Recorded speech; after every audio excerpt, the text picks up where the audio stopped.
Добрый день, уважаемые коллеги, дорогие друзья. Рад всех вас видеть. Представлюсь, Евгений Викторович Поляков, старший методист кафедры социально-гуманитарного образования, методист лаборатории развития интеркультурного образования, автор, разработчик программы «Край, в котором я живу». Уважаемые коллеги, тема нашего сегодняшнего авторского семинара посвящена методике организации экскурсионной работы в рамках учебного курса «Край, в котором я живу».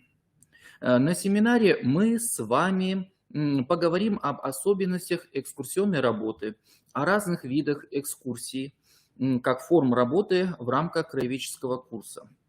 А также обсудим основные вопросы, связанные с методикой организации экскурсии. Уважаемые коллеги, прежде чем начать семинар, хотел проинформировать вас о том, что на следующей неделе на полках магазина «Ордем» по адресу город Сыктывкар, улица Карла Маркса, дом 229, появятся в продаже методические рекомендации к учебным пособиям «Край, в котором я живу» для 2, для 3 и для 4 классов. Очень рад, что теперь учебные пособия по краеведению, по курсу «Край, в котором я живу», имеют не только учебное, но и методическое сопровождение. Ну, давайте перейдем непосредственно к теме нашего семинара. В основе методологии учебного курса «Край, в котором я живу», лежит системно-деятельностный подход, который предусматривает развитие личности младшего школьника как субъекта жизнедеятельности. Эффективной формой реализации данного подхода является экскурсионная работа. Почему необходимо использовать экскурсионную работу в краеведческом образовании? Ну, во-первых, любая экскурсия не только расширяет предметные знания ребенка по краеведению, но и углубляет их. Важным является принцип непосредственного изучения объектов. Это позволяет ребенку вживую изучить объект, что в свою очередь создает особое эмоциональное состояние у ребенка. Автор экскурсионного дела Николай Александрович Геникин называл процесс непосредственного изучения объекта живым созерцанием. Учащиеся младших классов испытывают особое чувство радости, общаясь, взаимодействуя именно с подлинником, реальным объектом. Как мне рассказывала сотрудница Национальной галереи Республики Коми, на одной из экскурсий школьники с особым интересом наблюдали картины художников Республики Коми. Дети вспоминали репродукции картин в учебном пособии «Край, в котором я живу». Вот для них было особенно ценно увидеть именно подлинные произведения изобразительного искусства. Во-вторых, вот экскурсия, она расширяет образовательное пространство. Экскурсия создает открытое образовательное пространство, формируя у детей метапредметные универсальные учебные действия. Очень важно, чтобы дети именно на начальной ступени образования знакомились с различными социокультурными учреждениями, музеями, домами культуры, ремесленными школами, производственными предприятиями. Очень важно, чтобы они получали социальный опыт взаимодействия. В программе «Край, в котором я живу», отводятся для каждого класса с 1 по 4 резервные часы на проведение экскурсий. Какие именно экскурсии проводить, тематика экскурсии, содержание экскурсии, методы, приемы, которые можно использовать во время экскурсии, выбирает сам педагог, выбирает сам учитель. Но важно, чтобы экскурсия позволила расширить, углубить знания ребенка о тематическом содержании учебного курса «Край, в котором я живу», расширить знания ребенка о истории, о культуре, о природе родного края, а также расширить знания ребенка о локальной истории, то есть истории своего города, села, в котором проживает обучающийся. Уважаемые коллеги, давайте рассмотрим сущность экскурсионной работы в школе. В Российской педагогической энциклопедии экскурсия рассматривается как форма организации обучения, которая позволяет проводить наблюдения, а также изучение различных предметов, явлений и процессов в естественных условиях.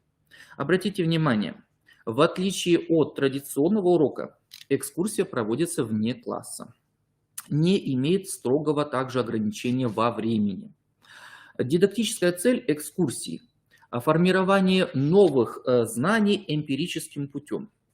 На экскурсиях учащиеся могут непосредственно наблюдать изучаемые объекты, памятники истории и культуры, памятные места, природу под руководством педагога. Любая экскурсия от других форм организации деятельности школьников отличается по ряду признаков. Вот вы их видите на экране. Это наличие экскурсионной группы и экскурсовода, руководителя группы. Единство темы, цели, задач и планируемых результатов экскурсии.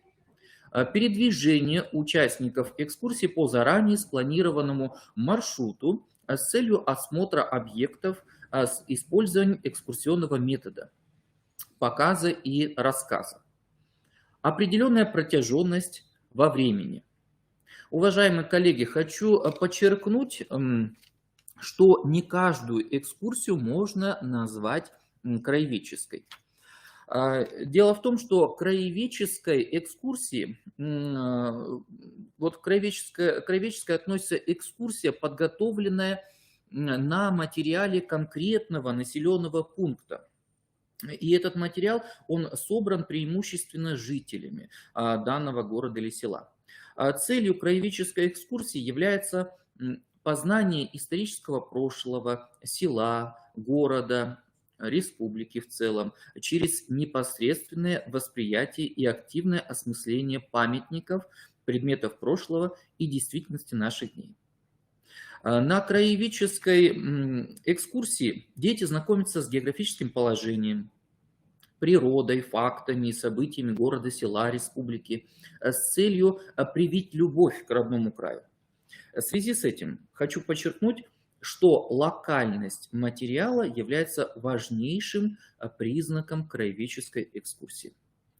На краеведческих экскурсиях учащиеся получают наглядное представление об общественно-политической жизни, социально-экономических и культурных событиях прошлого конкретной местности. Объектами краеведческих экскурсий служат здания, сооружения, памятники, скверы, парки, улицы, которые непосредственно связаны с жизнью, историей и развитием культуры родного края, а также его местность и объекты природы. Объектом может стать и населенный пункт в целом, а также и части населенного пункта, например, какие-то микрорайоны города, да, например, или площадь, улицы. Перейдем к рассмотрению классификации краеведческих экскурсий. Уважаемые коллеги, в зависимости от тематики экскурсии по краеведению делятся на 3 вида. Природоведческие экскурсии, исторические экскурсии, культурологические экскурсии. В зависимости от объекта краеведческие экскурсии делятся на предметные. То есть предметные экскурсии, они изучают какой-то определенный конкретный вопрос или конкретную тему, например, в рамках курса краеведения. Либо экскурсии бывают не только предметные, но и комплексные. То есть такие экскурсии посвящены рассмотрению комплекса объектов, объединяющих разные темы. По содержанию экскурсии подразделяются на обзорные экскурсии. А вот обзорные экскурсии, они строятся на показе самых различных объектов, ну, например, памятников истории, культуры, зданий, сооружений. В обзорных экскурсиях события излагаются крупным планом, что позволяет дать общее представление о городе, о селе.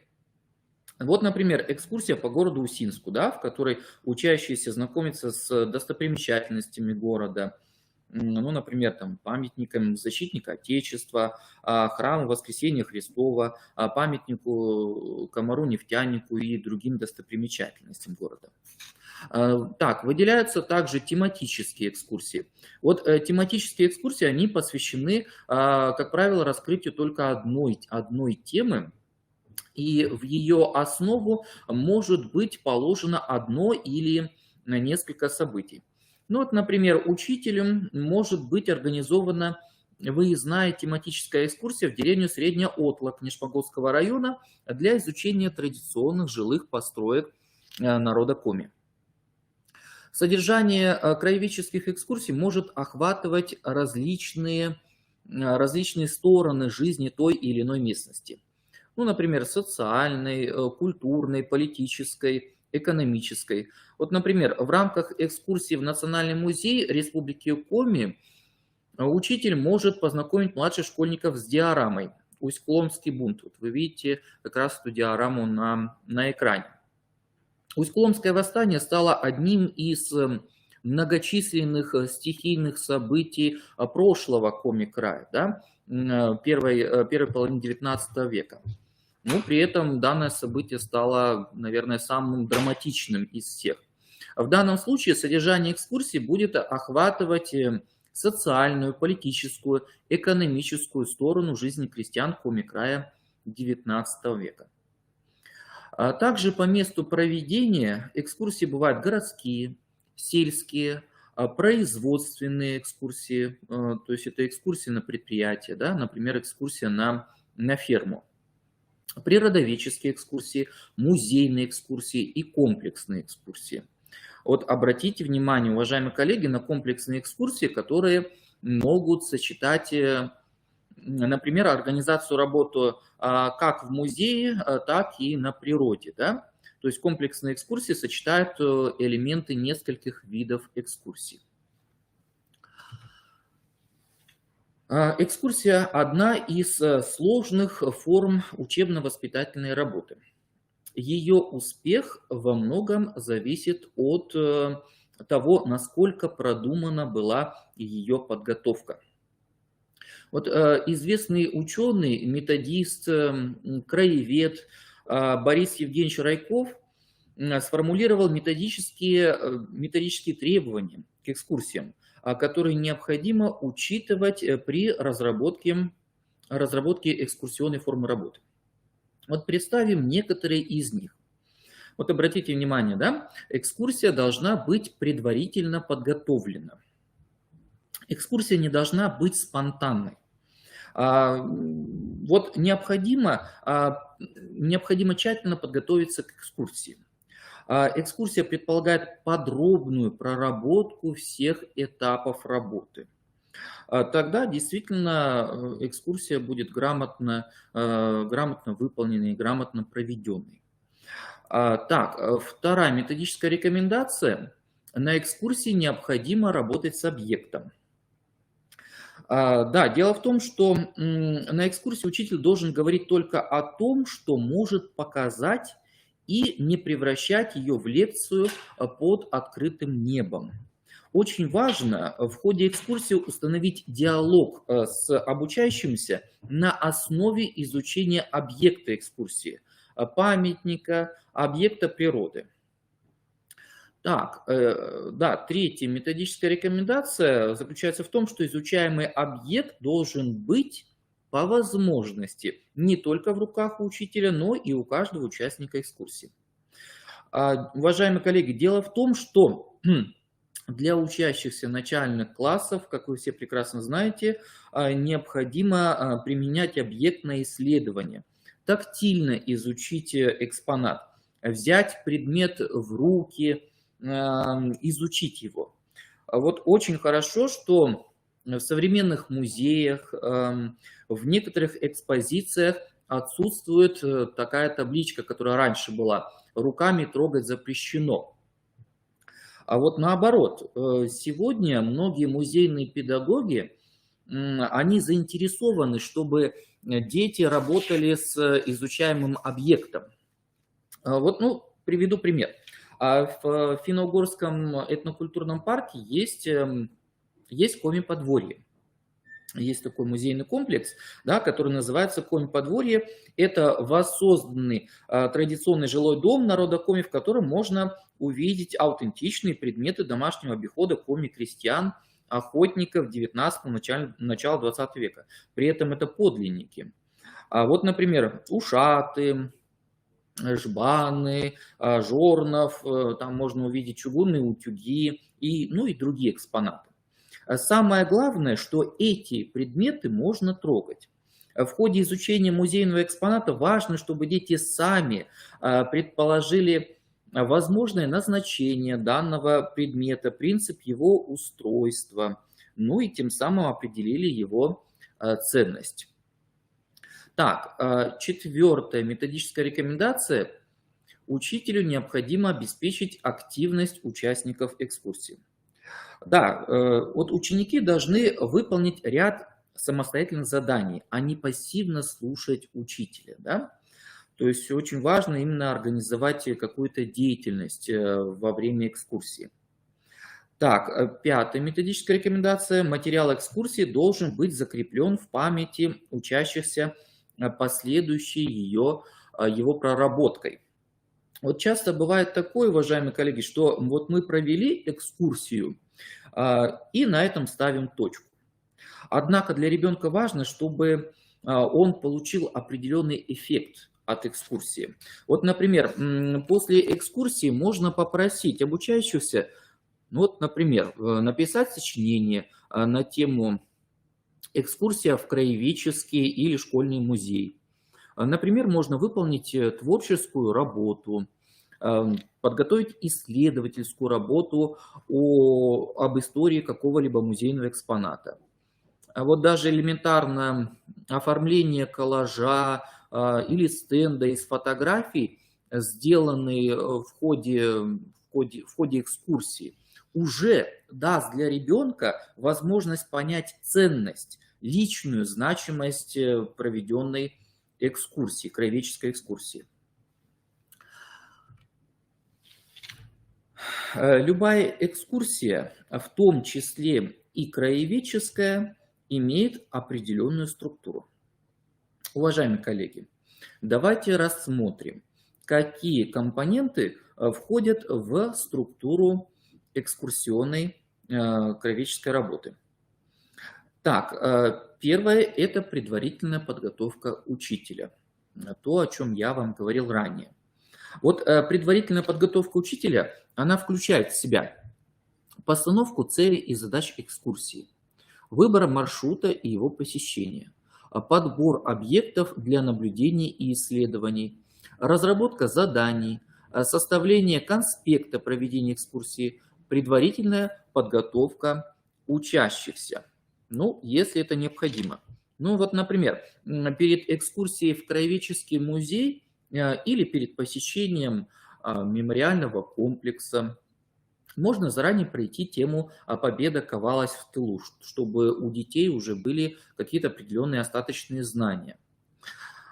Следующий этап – это непосредственное проведение экскурсии, которая состоит из 3 таких подэтапов. Значит, вводная часть. Вводная часть организуется перед выходом из школы. Вводная часть включает в себя постановку целей и задач экскурсии перед учащимся. То есть вот как на уроке мы даем цель, да, перед учащимися, так и перед экскурсией дети должны понимать цель экскурсионной работы, что они узнают на экскурсии, чему научатся, да, то есть это имеет важное значение для ребенка, вот эти регулятивно-универсальные учебные действия. Далее это раздача заданий. Да, детям можно заранее раздать, ну, например, маршрутные листы, где будут указаны изучаемые объекты, и ниже подготовить задание. Также ну, необходимо перед началом экскурсии провести инструктаж. Инструктаж, то есть это обсуждение правил безопасного поведения. Вот это тоже очень важно, потому что, чтобы соблюдать технику безопасности. Так, перейдем к основной части, то есть основная часть организации работы именно на месте экскурсии. Предполагает, во-первых, вводную беседу. После этого происходит изучение объекта, памятника, здания. Значит, если это происходит в музее, то непосредственно музейных экспонатов изучения. Далее может быть организована самостоятельная работа школьников, или учитель по желанию может разбить класс на какие-то учебные группы, в рамках которых учащиеся выполняют какие-то определенные задания. Ну и в конце будет проводиться обобщающая беседа. И вот обратите внимание, следующий этап, ну, подэтап, да, это заключительная часть, которая проводится в классе. Значит, проводится обработка собранного материала, закрепление материала экскурсии. Ну, вот я вам сказал, какие формы могут быть закрепления. Да? Это либо какая-то творческая работа, или это исследовательская работа, или вот банально это может быть коллаж, да, из фотографий, сделанных во время экскурсии. Уважаемые коллеги, давайте более подробно опишем специфику каждого этапа краеведческой экскурсии. Подготовка к экскурсии начинается примерно за неделю до ее проведения. Необходимо определить тему, цели, планируемые результаты. Цель экскурсии определяет ее методику, а тема – ее содержание. Учитель изучает материалы о памятниках, экспозициях музеев, осуществляет их отбор для использования в ходе экскурсии. Ну а затем знакомиться с необходимой литературой по теме. Уважаемые коллеги, при необходимости можно получить консультацию у научных работников музея, краеведов и других специалистов. Учитель посещает место для проведения экскурсии, где выбирает объекты для наблюдений и тщательно изучает их. Отбор материала для экскурсии осуществляется с учетом краеведческого принципа в обучении. Суть принципа краеведческого образования заключается в установлении связи изучаемых объектов с теми знаниями и умениями, которые приобретаются в результате исследования села или города. Уважаемые коллеги, следует отметить, да, что современные краеведческие экскурсии приобрели отличительные специфические признаки организации и проведения. Давайте перечислим их. Первое – это учет возрастных особенностей младших школьников в их тематическом планировании. Поясню этот признак.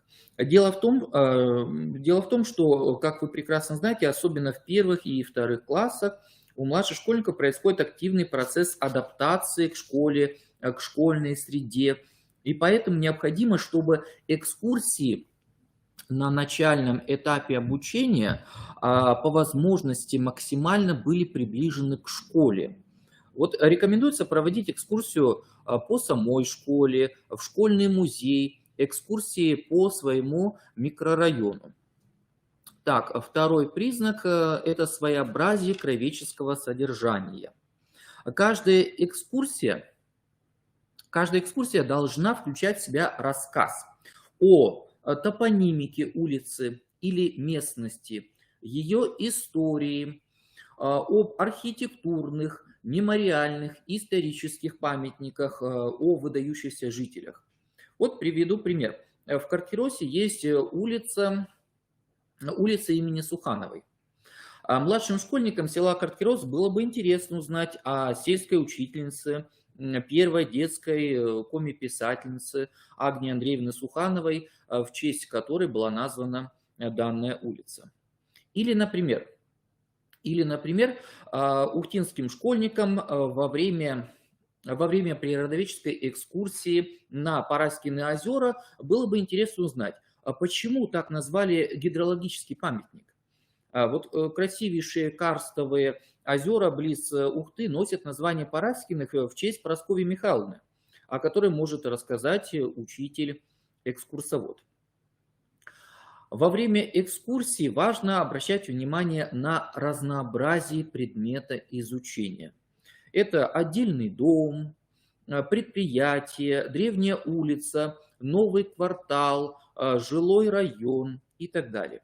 В процессе рассмотрения типового экскурсионного объекта обращать внимание на основные содержательные аспекты. Какие-то содержательные аспекты. Во-первых, это история создания, возникновения данного объекта, создатели данного объекта, то есть инициаторы, строители, художники, которые принимали участие в деятельности данного объекта, архитектурно-конструктивные и художественные особенности объекта, то есть внешний вид объекта, интерьер объекта, если это памятник культуры, экстерьер, то есть внешнее здание, и интерьер, внутреннее устройство здания. Функциональные характеристики здания, связь с историческими событиями, лицами, современное состояние объекта. Вот об этом все можно, в принципе, рассказать на экскурсии. Да, вот приведу пример. В одной сельской школе Республики Коми школьное объединение учителей на начальных классах разработало такую программу по внеурочной деятельности, называется «Прогулки по селу». В ходе школьных экскурсий дети знакомились со старинными сохранившимися родовыми домами, в которых проживало несколько поколений семей. Дети узнавали историю этих домов, легенды, связанные с данными домами. Так, вот давайте рассмотрим третий признак организации и проведения краеведческих экскурсий. Это максимальная деятельностно-практическая и исследовательская направленность экскурсии. Дело в том, что необходимо постепенно учить школьников собирать сведения о памятниках, уметь изучать объекты и памятники культуры, уметь читать какую-то информацию в рамках изучения памятников и объектов культурного наследия. Вот приведу пример. Во время пешей обзорной экскурсии по исторической части города Сыктывкара можно дать задание младшим школьникам обращать внимание на мемориальные таблички, свидетельствующие о том, какие известные деятели Коми-края проживали в этом здании, может быть, какие события, исторические события, значит, происходили в данном здании, связаны с данным зданием. Важно, чтобы эту информацию узнавали сами дети. Ну вот, например, на здании Пушкинской гимназии по улице Орджоникидзе есть мемориальная табличка. И вот, прочитав надпись на мемориальной доске, установленной на фасаде дома, учащиеся узнают, что в данном здании в 1921 году впервые решился вопрос о образовании Коми-автономной области. То есть, понимаете, дело в том, что исследователи будут как бы сами дети, да? И это для детей будет очень значимо. Так, вот обратите внимание на четвертый признак. Это комплектация портфеля экскурсовода. Да, поясню. Что включает в себя портфель экскурсовода? Это совокупность комплекта наглядных пособий, используемых в ходе проведения экскурсий. Это могут быть репродукции картин, фотографии людей, которые имеют отношение к данной теме, карта схемы с изображением предприятий, географические карты, аудиозаписи, видеозаписи, то есть все материалы, которые могут расширить у детей представление о теме, расширить представление об объекте исследования. Вот эти материалы, они помогут насытить экскурсию, сделать ее намного интереснее. Вот для ребенка будет очень интересно узнать наглядно, с помощью фотографий, например, старых фотографий, как менялся город, как менялось село. Вот в ходе обзорных экскурсий, уважаемые коллеги, рекомендуется взять с собой вот эти фотографии, какие-то наглядные дидактические материалы. В принципе, вот эти материалы можно скачать на планшет или на смартфон, да, и таким образом вот эти все материалы, они расширят представление детей об изучаемом объекте. Да, рассмотрим, уважаемые коллеги, отбор содержания краеведческого материала. Известный педагог, ученый краевед Геннадий Никандрович Васильев обращает внимание на то, что при отборе краеведческого материала для работы с учащимся необходимо использовать прежде всего такие факты и события, которые, во-первых, являются наиболее важными и типичными для истории города или села. Факты, которые эмоционально насыщены, способны воздействовать не только на сознание, но и на чувства ребенка. Вот очень важно в ходе экскурсии использовать интересные, необычные факты об изучаемом объекте. Данная информация больше всего запоминается детям. Вот расскажу вам историю из своей биографии. Дело в том, что когда я учился в начальных классах, у нас был предмет краеведения.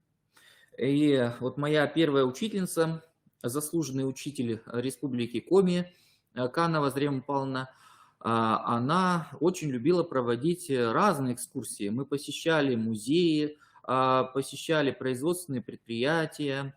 Вот. Но больше всего мне запомнилась выездная экскурсия в Усть-Коломский район, в село Ульяново, в знаменитый Ульяновский монастырь. Да, вот хочу отметить, что вот часть экскурсии проводил монах. Да, и, значит, я очень хорошо помню, как вот мы поднялись на колокольню Пятиглавого храма.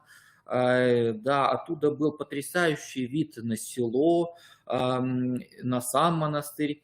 И священнослужитель рассказал нам одну легенду об Ульяне. По преданию, Ульяновский монастырь был основан Стефаном Пермским и получил свое название от крестьянки Ульяны.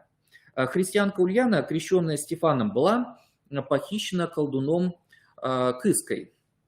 Прибыв на вычеду, Кыска подплыл на лодке к селению, где жила молодая девушка, схватил ее, связал и решил насильно увезти с собой на Печоры.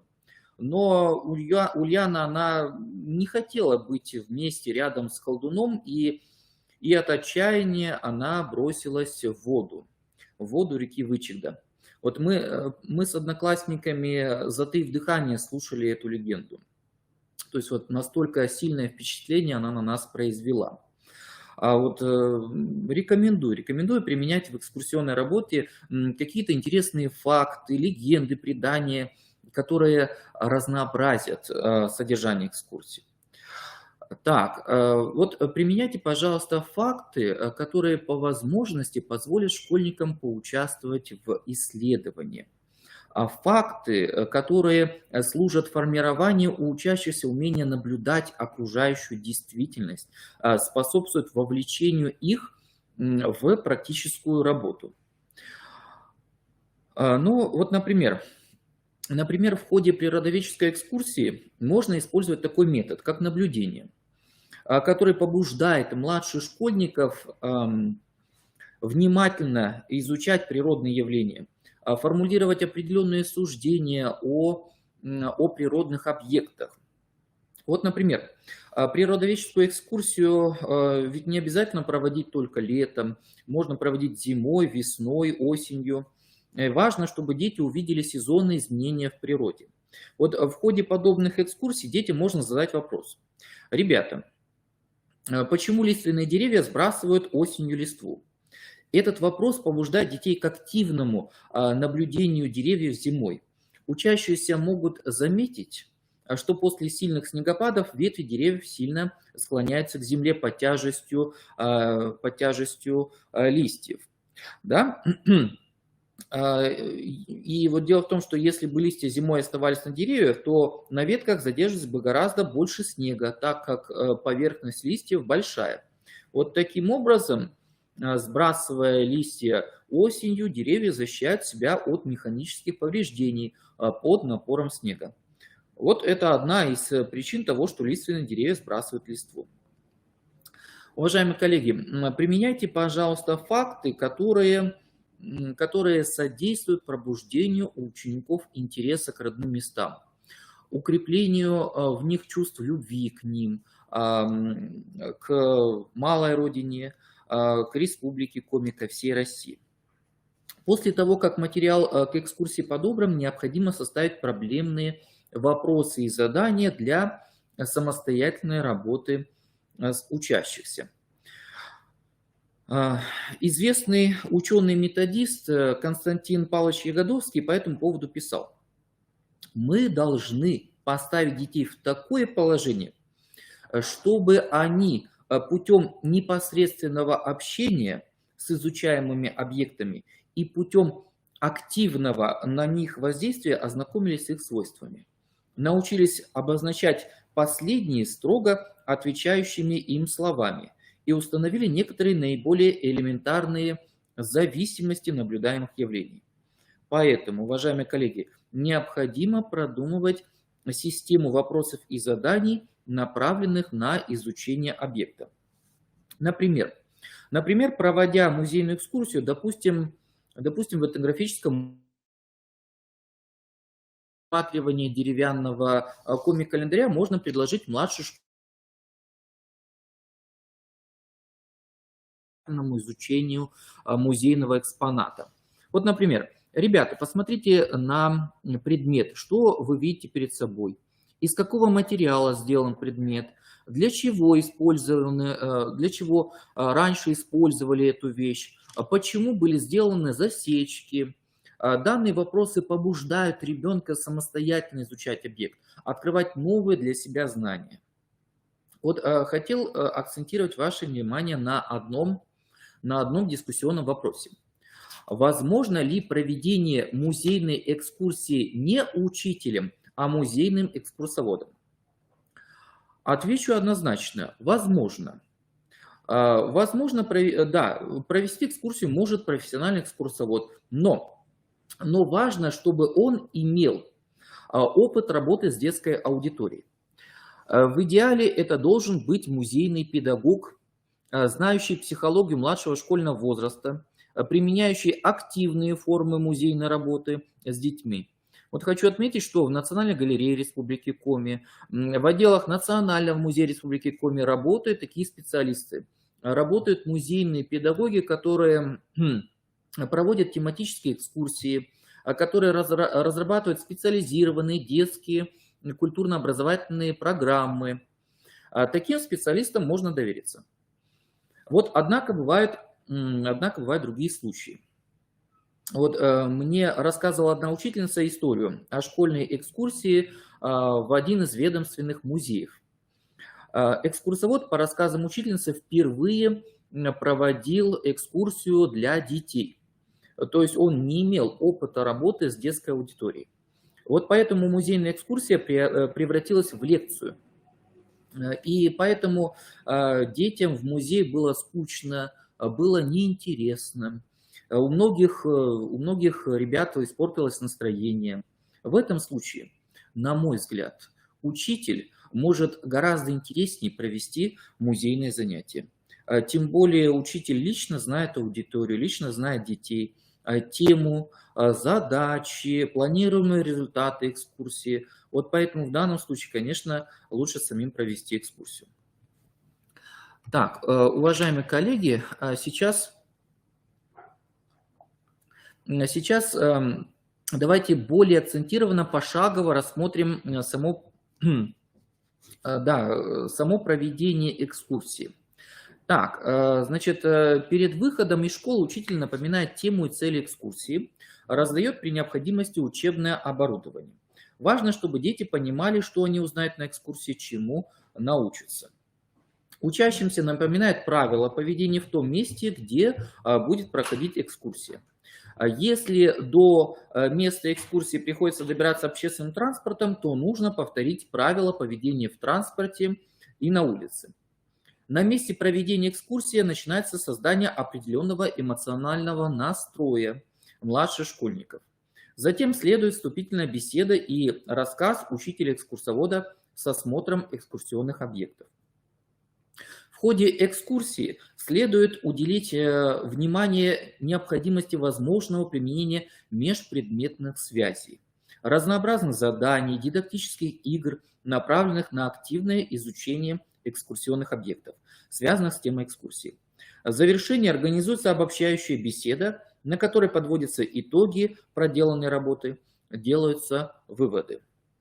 Для учителя, в том числе учителя начальных классов, остаются полезными советами по проведению экскурсии. Вот эти советы выработаны еще в 1920 году Павловской инструкторской экскурсионной станцией. Вот и они были оформлены в виде таких заповедей, заповедей экскурсионного дела. Так, первая заповедь гласит: помните, что экскурсия не прогулка, а часть учебных занятий. Вторая заповедь: изучите место, где будете проводить экскурсию, наметьте ее тему и составьте план. Третье: выдерживайте тему экскурсии. Четвертая заповедь: рассказывайте на экскурсии только о том, что можете показать. Вот дело в том, что наглядность, предметность – это важное условие экскурсии. Поэтому, когда в ходе экскурсии вы рассказываете о памятнике, о музейном предмете, старинном доме или природном объекте своего города или села, всегда располагайтесь в полоборота. В полоборота к зрителю, то есть к детям, и в полоборота к изучаемому объекту. При рассказе об объекте смотрите как на учащихся, так и на объект. Дело в том, что дети будут автоматически повторять за вами ваши движения. Да?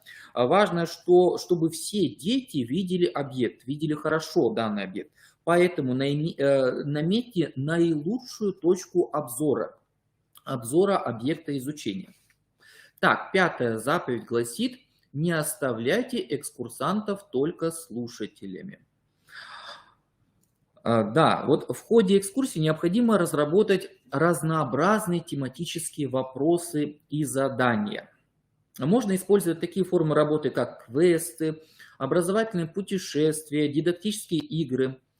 Активизируйте деятельность школьников. Вот приведу вам пример. Когда проходила апробация программы «Край, в котором я живу» в Старожевской средней общеобразовательной школе, вот учительницей начальных классов Еленой Станиславной была запланирована природоведческая экскурсия. Природоведческая экскурсия в рамках изучения темы Северные реки во 2 классе. По плану мы должны были спуститься к берегу реки Вычеды, изучить водоем, вспомнить обитателей водоема, выявить значение реки в хозяйственной жизни села и республики. Ну и в конце занятия запланировали проведение экологической акции «Чистый берег». Вот вместе с детьми мы собирали бытовой мусор, оставленный возле водоема.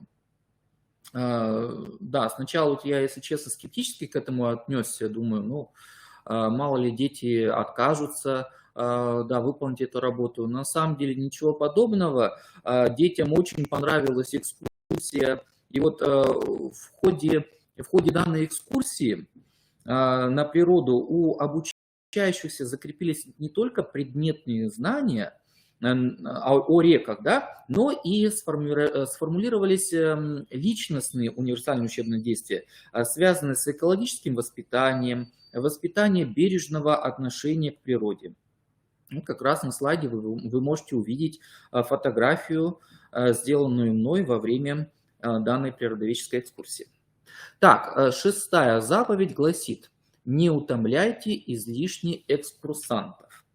Да, дело в том, что не нужно сильно перегружать детей информацией, да, но это в силу их психофизиологических особенностей. Да, 7-я заповедь: закрепите экскурсию последующей проработкой материала.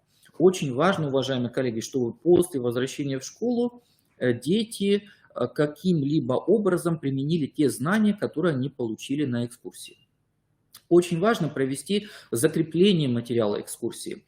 Учитель должен восстановить в памяти детей весь ход экскурсии, более подробно разъясняя все увиденное и дополняя затронутые на экскурсии вопросы.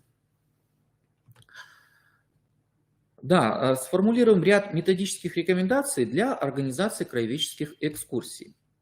Первое. При подготовке к экскурсии необходимо привлекать школьников, давайте им возможность попробовать свои силы в различных видах деятельности.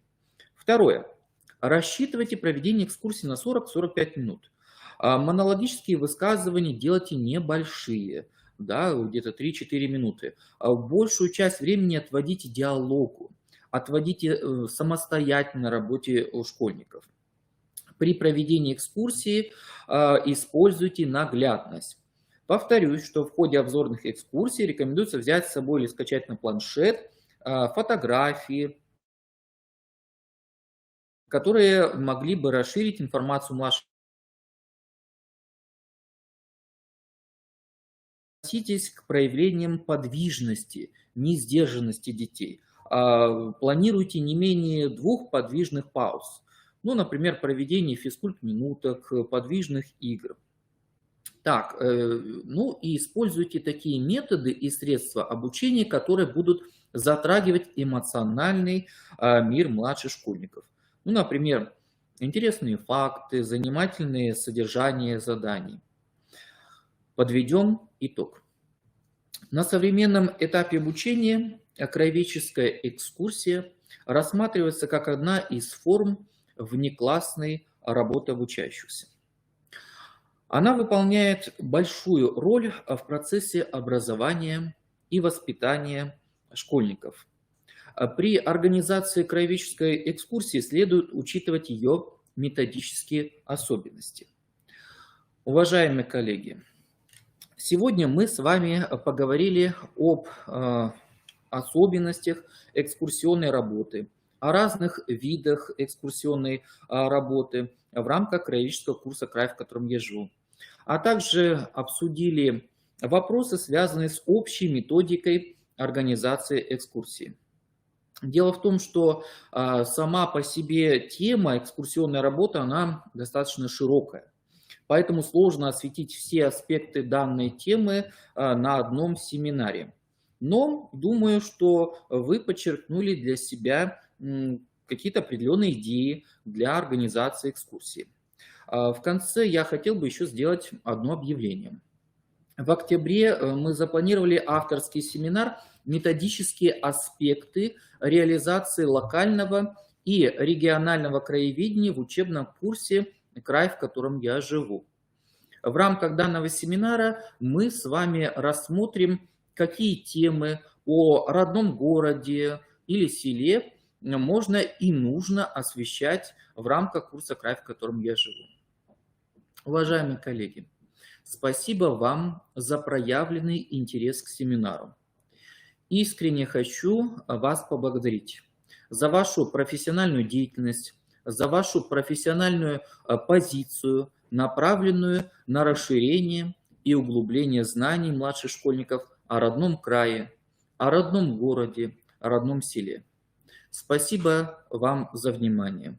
До свидания, до скорых встреч.